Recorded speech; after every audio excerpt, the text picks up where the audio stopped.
Confidence doesn't come from winning. It comes from learning through loss. Confidence doesn't come from being right. It comes from staying curious even when you're wrong.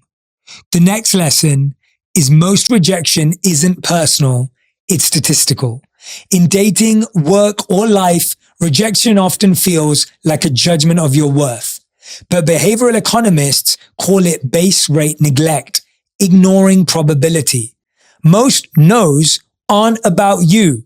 They're about timing, numbers, fit. This is the biggest lesson you can learn in your 20s and 30s. Most rejections are not about you. When you stop personalizing rejection, you stop fearing it. Here's the psychology of personalization. Humans have what psychologists call a personalization bias.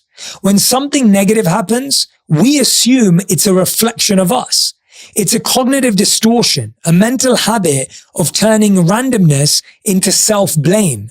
In truth, rejection often says less about who you are and more about how many others were in line. You apply for a job with 500 applicants. You pitch a book to 30 publishers. You ask someone out who's emotionally unavailable. That's not about your inadequacy. It's about math. Economists call this base rate neglect, ignoring the statistical odds of an outcome and assuming it's uniquely personal. If a company hires 1% of applicants, your rejection was 99% predictable before they even opened your resume. Yet when we get the no, our brain doesn't think 99% odds.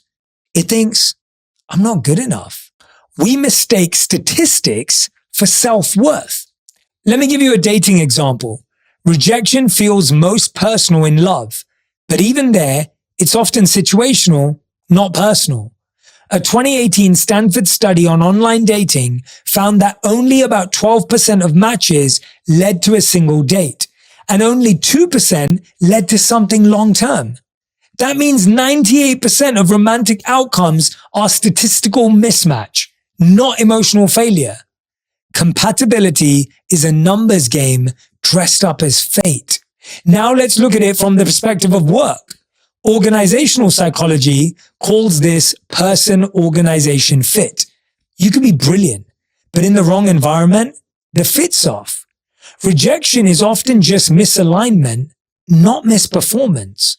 If you can detach rejection from identity, it stops being a wound and becomes data.